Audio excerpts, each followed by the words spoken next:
Hello friends, welcome back to my channel, A Little Geek, A Little Chic. If you are new here, I am Diamond and I talk about lifestyle things and books. I really like books and I like reading. So if you're into that, enjoy, buckle up. I'm going to talk to you guys about the books that I read in the month of July. So grab yourself your beverage of choice and let's talk books.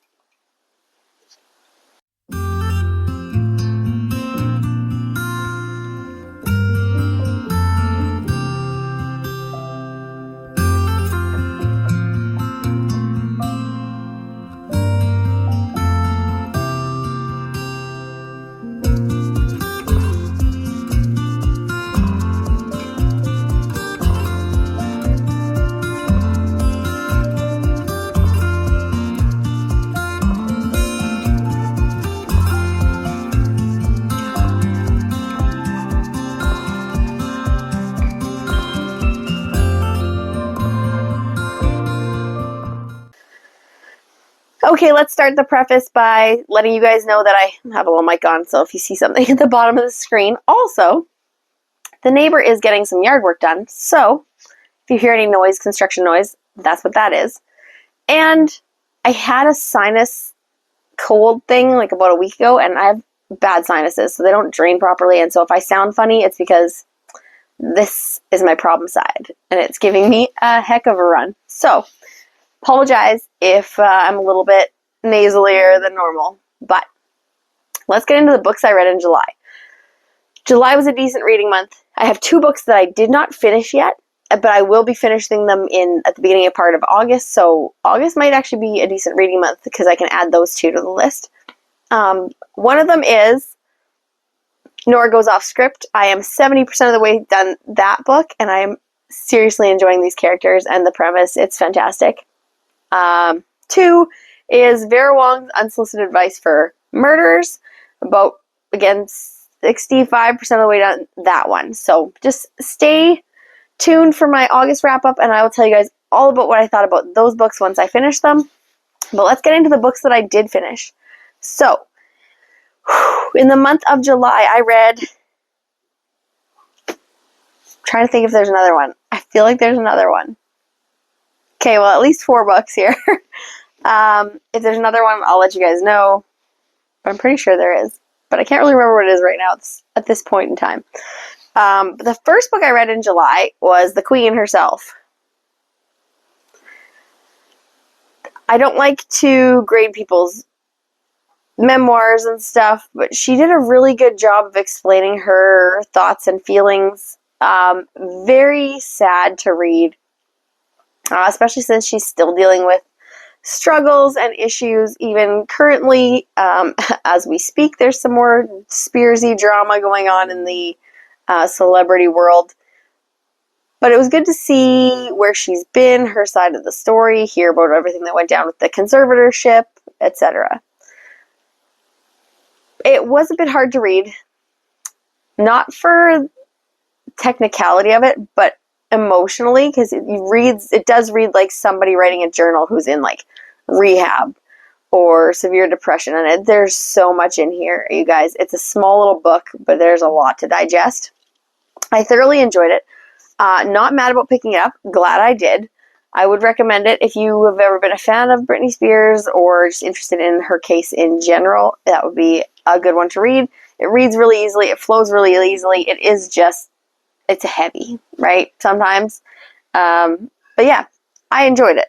I don't really rate memoirs, but solid book. Next, I read something that was also super emotional. Ouch. At first, I didn't think it was going to be that emotional. I got 2/3 of the way done this book and was like, I don't see what everybody's talking about. And that is Tilly Cole, 1,000 Boy Kisses. Okay, so the last third of the book broke me. I was almost crying at work when I was reading this, so I had to just stick to reading it at home. It's a lot of dealing with loss and grief, and then at the end of the book, holy cow, what happened? I don't know, but there is a new book out that just released, and I did pick up that book, so I'll read it and find out what happens at the end in the afterword. There's a dog with me right now, so I'm sorry if you guys get bumped by the camera. She is interested. Like I said, I'm sitting on the floor. She's interested in what I'm doing. So this focuses on Rune and Poppy. And at the very beginning, first chapter, Poppy's grandma passes away and leaves her a jar of papers where she can write down 1,000 boy kisses and when she got them and what they mean to her. And Rune makes it his mission to be the one that gives her those kisses. Rune's parents have to leave right at the beginning of the book, and he's gone for a few years. These two fall out of touch. You don't know why. They get back together, and you start to learn about what happened to each of them whilst they were apart and how much they've changed. It's very emotional, hard to read. I don't think it was the best book I've ever read. I did give it a 3.5, 4 stars. I'll say 3.5. Like, it was good at the end, but I think I was looking for more at the beginning. And the characters just, it didn't make me want to pick it up again. There wasn't like a gravitas towards this book. So, 3.5 for 1,000 Boy Kisses. I will let you guys know, obviously, when I'm going to read the next book that's coming out. So watch for that one in my book haul, probably at the end of the summer. I don't have a ton of books to haul, so just saving them all up for one, a couple months, every couple months maybe. The third book that I read is The Queen of Thrillers, the summer thriller queen. We love her on this channel, and that is Miss Ruth Ware. I read The It Girl. The It Girl by Ruth Ware. Okay, so I was a little bit wrong on what it was about. I thought it was about like an influencer. It kind of is, but it's more about a lady that the main character, Hannah, is roommates with. She has it all. She's the it girl at college. Everybody loves her. She's got money. She's got class. She's got anything fancy you want. And she is murdered. They think they caught the murderer. The murderer's behind bars. All of a sudden, the murderer dies in jail. This is all at the beginning, so it's not a spoiler. It's the premise. And Hannah is left thinking, because the murderer has claimed his innocence since the beginning, she's left wondering if the information that she gave put away an innocent man, and she has to find out the truth. And the truth might just be her undoing. It is great. I love Ruth Ware. There is no secret here that she is one of my favorite thriller authors. I read them all. She's just chef's kiss.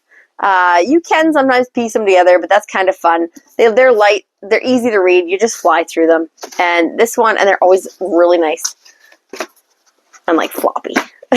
And I just really like them a lot. I do have 2 signed copies. This one and the other book that I read by her this month, because I read another Ruth Ware book, is also signed. And they are just 2 of my prized possessions. This was a great book. I gave this one a 4-star for the Ruth Ware girlies out there. If you haven't read this one yet, really, really good. Next, Ruth Ware. Are we surprised? No. This one was actually a buddy read with my friend Kim over at Bookshelf Bunny. We decided to read One Perfect Couple by Ruth Ware.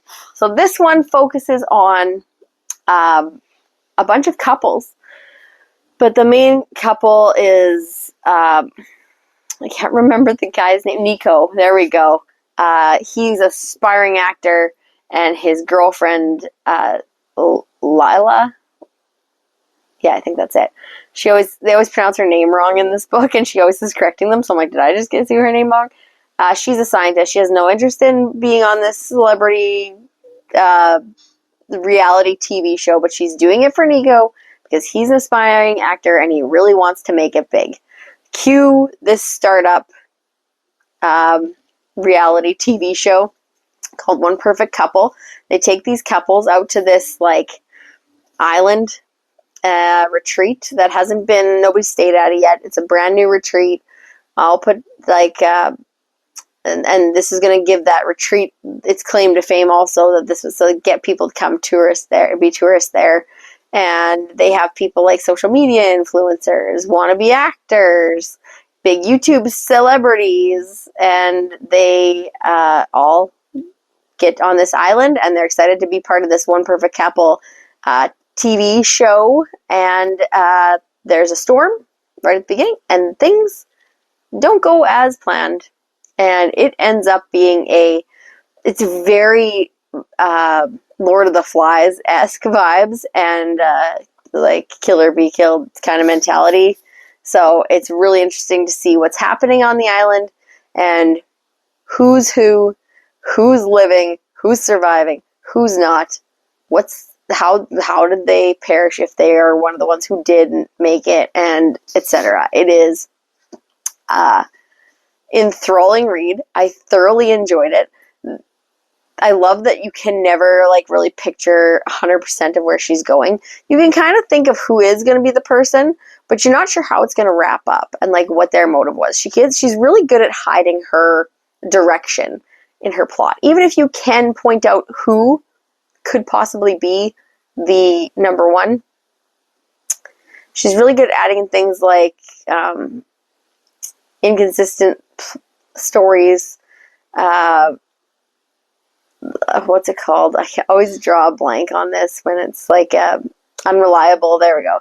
Narrator. She throws them in there, and then other people who are lying, you don't know why, and it really curbs your road of getting to the answer of who done it. And I thoroughly enjoy her books. This one was also really good. I'm not sure if I liked it more than The It Girl. This one might have been just a little bit better, but this one's still really good, solid 3.5. So if you haven't picked this one up, I recommend it. 3.5 for this one, 4 for Ruth Wears the It Girl, 3.5 for Thousand Boy Kisses, and unrated, but not because it was bad, Britney Spears. Those are the 4 books that I read this month. And almost 6 because I'm almost done the other 2, but I'll save them for the next wrap up. So that's it for me and the books that I read in the month of July. Thank you so much for watching. Don't forget to like and subscribe if you like this video, and hit that little bell icon to be notified when I post new videos to this channel. I will be posting another video soon, and that will be my August TBR, so stay tuned for that to see what I will be reading in the month of August. And thank you again so much for all of your likes, subscribes, and your views. See you soon with my next video.